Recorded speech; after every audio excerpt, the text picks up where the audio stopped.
I am only halfway through The Cursed Child. I've read part 1, so Act 1 and 2, and I've got Acts 3 and 4 to go, but I just need to talk for a second. I was not planning on making this video. I have literally just plonked my camera down and sat down. I've come out of the bath. I was just talking to my mum about how disappointed I am in this. I should say that I haven't seen the show, and I've heard incredible things about the show, but I'll get onto that in a second.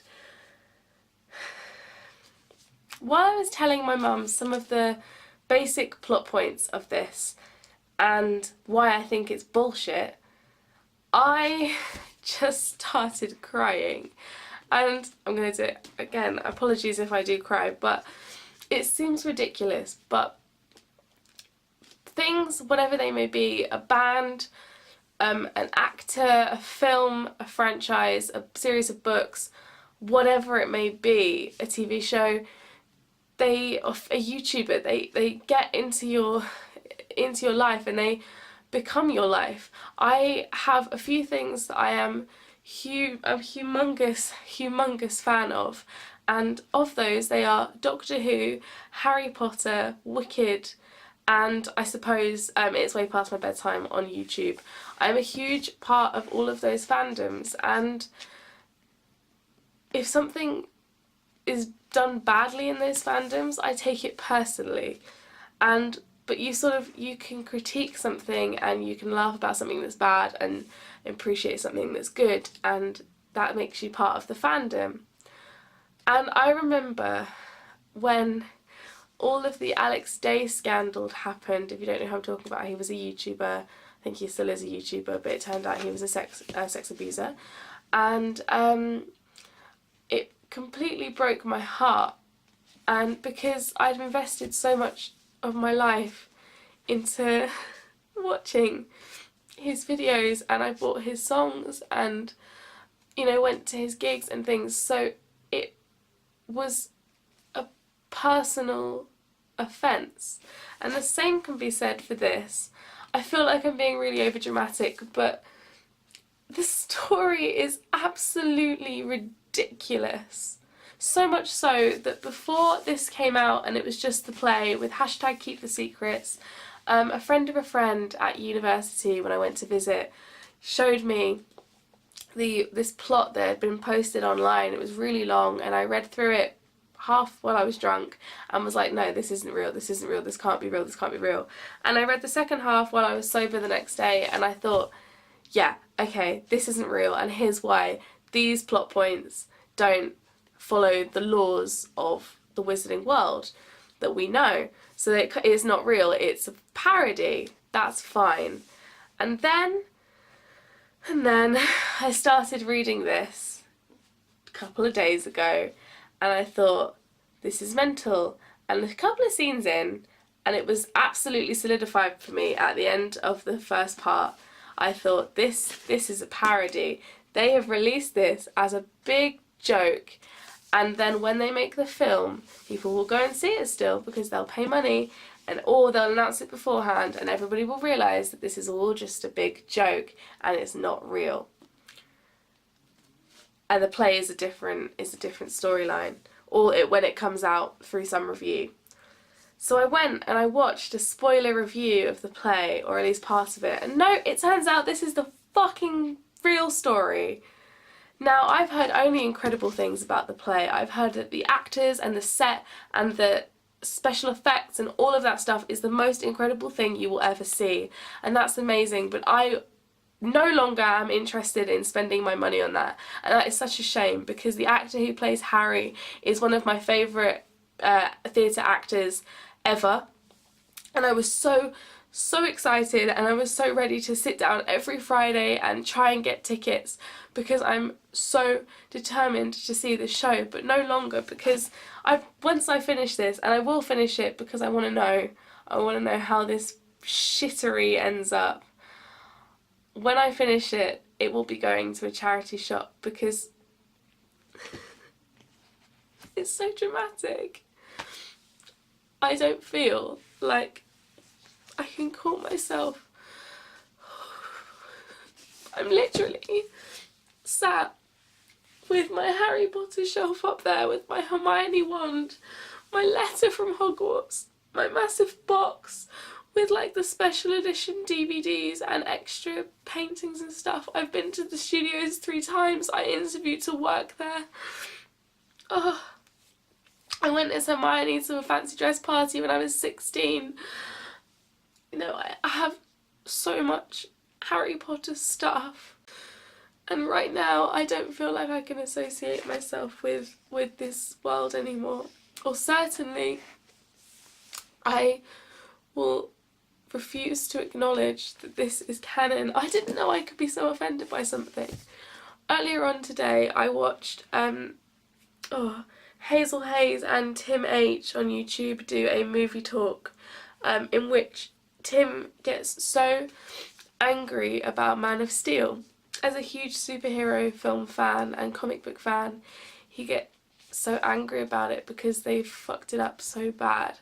And I see that and I think, I'm not that invested in anything, but clearly I am, because this has really upset me. I'm literally wearing a Harry Potter pyjama set right now.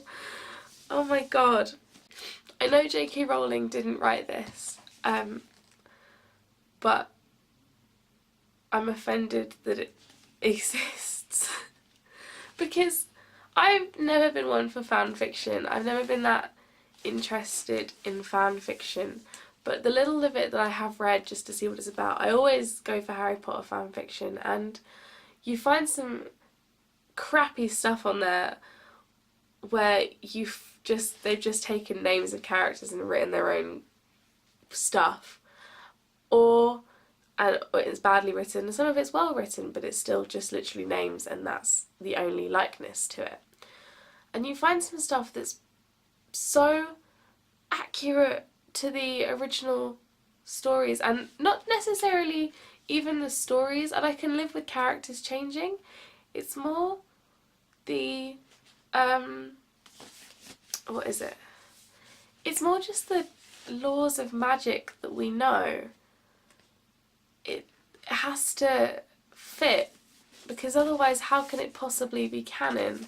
So I would put this in league with some not particularly well written fan fiction. And that's another thing, as an actor myself, this isn't a well written script. Like, the way it's written isn't especially good, and I don't know if that's because they didn't want to give away any of the effects in the show. Maybe that's it, but that's really the least of my issues with this. So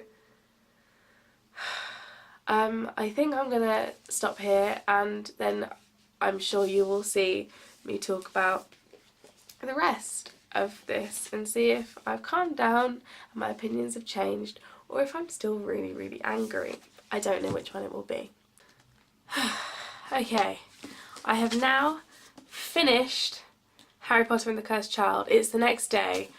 What happened since I last saw you can probably hear I'm a lot calmer, is last night after I filmed that video, I then read Act 3,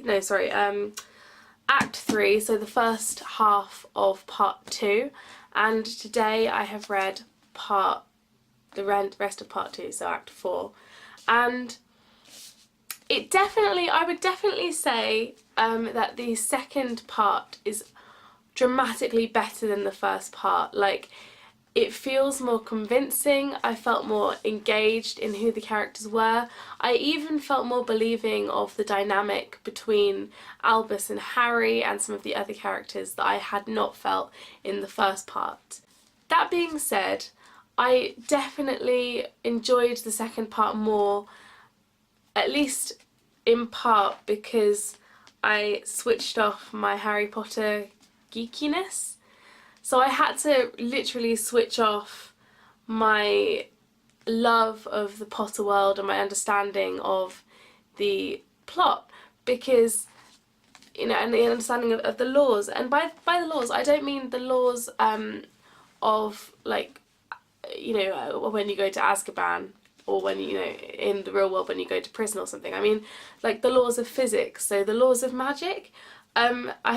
Once I switched off what I knew, and it doesn't help. I feel like maybe I shouldn't have reread the series after all. Maybe that was a mistake. But so I switched that off, and then I definitely enjoyed it more because I was just taking it as a sort of a new story as if I'd been given a breakdown of the basic plot lines beforehand. I definitely thought the second act was more compelling, or second half was more compelling, and I would say that I think it would be incredible on stage, and you can see just in the way some of it's written, and some what's alluded to, what's going to be happening on stage, it will be absolutely incredible to see. So I do definitely want to see the show after all. I think I've changed my mind. And I am going to be one of those absolutely flawed fans of something, and I'm going to go and see the show if I ever get an opportunity, being the operative word there, ever get an opportunity. But it's not something that I think I'm going to be so upset by if I don't manage to do it, because I feel a little bit like I've been betrayed by a best friend. That's everything. Let me know your thoughts on it, and I'm sure you didn't get as emotional as I did. And I will see you on Wednesday, I think, I'm not sure what I'm going to review on Wednesday, but we'll see. See you then. Thanks for watching. Bye!